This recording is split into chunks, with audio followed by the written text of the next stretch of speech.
What's up, everybody? I just wanted to give you all a quick update on the Project Cub. Just catch you up on what we've done to it and the plans going forward. So let's check it out. So the first order of business was moving it from about where that blue tarp is out in the open to the overhang that I built last year with the help of Brain Builds. Check his YouTube channel out, Brain Builds, cool shit. So I moved it over here with the help of the Land Cruiser and tow ropes and some come-alongs. And this is where we started working on it. So first thing I did was check the basics: oil, spark, fuel. No spark. So we went through, we changed the points and condenser, and now we got spark. Then the second thing was to address the electrical system, which was a complete mess. So I've added a modern voltmeter and a key switch. Then I replaced the battery cables, fresh ground cable, and a fresh hot cable coming up to this starter button, which does work. Says something about the engineering of this thing, that for a starter switch button to be 60 years old almost, and the one you get at Tractor Supply don't last but a year or two. The thing that we did was move on to the fuel system.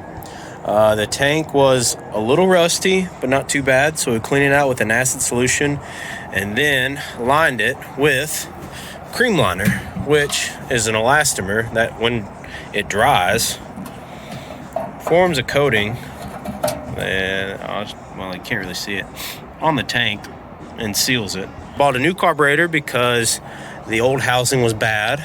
Got it to run. Runs really good. Changed the oil in it.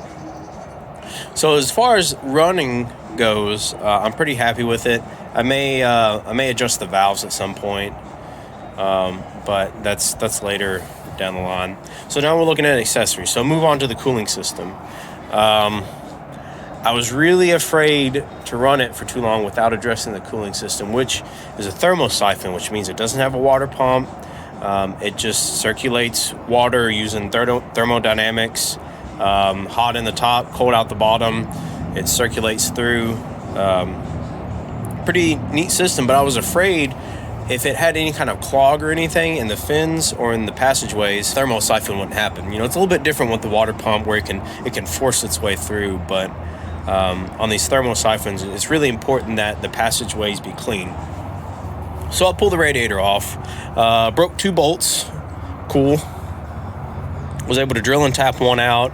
The other one I could welded a nut to and backed it out, and then this one I had to drill and tap. Throttle lever was stuck.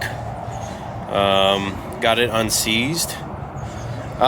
Back to the cooling system. So pull the radiator off, and honestly, there's some scale, but it's not bad. Not as bad as I've seen. And it actually was nearly full of coolant when I started messing with it, and the block still had coolant in it all the way up to the top of the fill neck. So I was pretty happy about that. That means cut down on internal corrosion, which really there is none.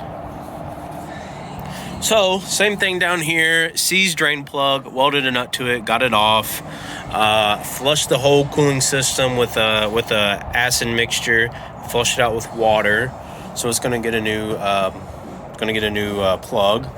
Got some new hoses coming in. Well, they're like connector hoses. And then the latest thing is I wanted to check the bearing on the fan clutch or the fan hub, and it's fine. So I took it off, and to get it off I had to take the oil breather off so I could get a wrench in there. But I cleaned up the threads and put some anti-seize on them, and it rides in this channel, and if it's stuck or seized up anyway, it's gonna be held to get the belt tightened. So I'm waiting on some parts to come in. I got new tubes coming in for the tires. 1 of 4 hold air, and that one actually have not put air in it, and it's still looking pretty good. It goes into gear fine. PTO works.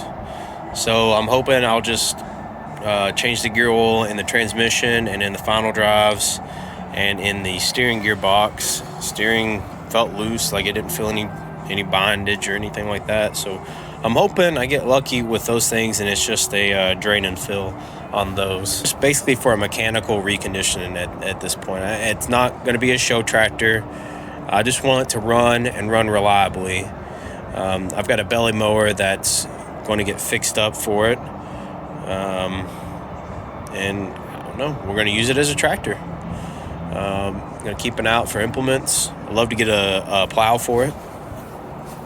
Not so much on the cultivator or anything like that, but a grader blade or a plow. And then maybe even the bigger 3-blade deck. Right now it's got a 50-inch bush hog that goes with it. This was purchased new by my great-grandfather and is a 1969 International Cub Tractor. They made the tractor from 1947 to 1979.